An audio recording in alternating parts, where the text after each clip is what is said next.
Friends आज आम गोटे लाउ तरकारी करवा लाउ बुट डाली तरकारी प्रेशर कुकर गरम करी से आम किसी सोरिष तेल दबा 3-4 चामच सोरिष तेल आम तेजपत्र गोटा गरम मसला पकेबा गोटा गरम मसला भाजी हो गलानी एबे आम एथरे पियाज पकेबा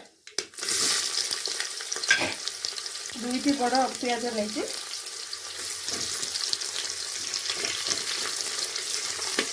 तरकारी पूरा मांस तरकारी पूरी टेस्ट लगे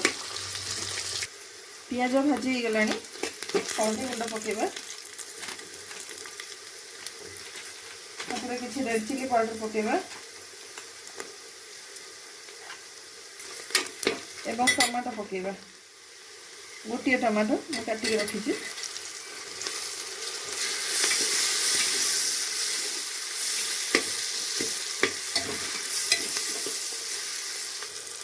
एबे अदा रसुण पेस्ट गोटे बड़ चामच पकेबा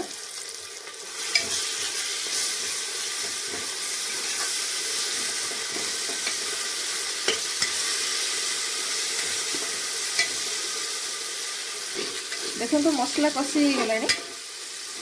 अधिका कषिबानी जस्ट 5 मिनिट कषि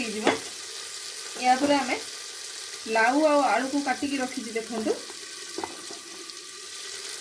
आपको आम पकईदेवा ये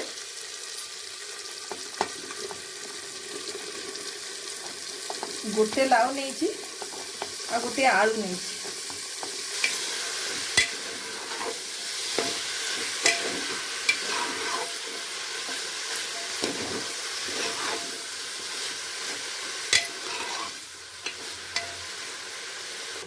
लाउटे 5 मिनिट कषि हो गलानी आम ए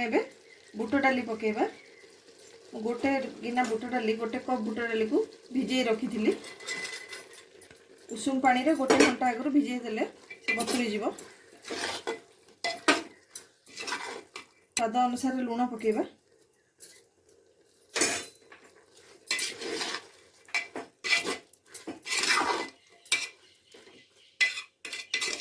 एक 5-7 मिनट कषि होगा दबा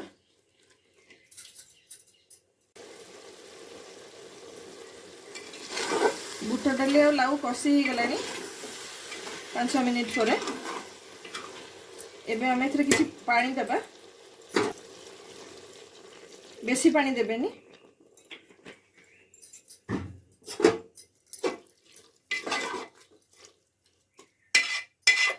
आपको मीडियम फ्लेम रे गोटे सीटी हेबाक देबा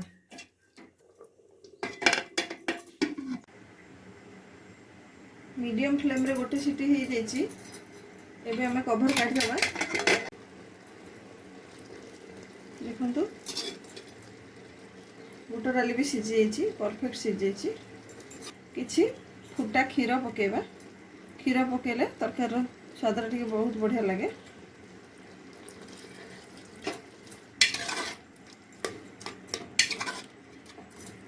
और आम गोटे चामच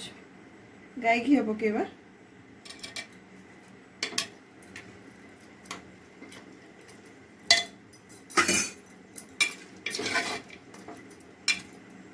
तरकारी रेडी हो जाइए जस्ट आउ 5 मिनिट फुटी गले क्षीरर स्मेलटा आ गाई घीर स्मेलटा भीतर मिसीज जदि आपन को मोर वीडियो भल लगिला ताले वीडियो को लाइक करेंगे चैनल को सब्सक्राइब करेंगे एवं आपण सांग साथी को शेयर करें।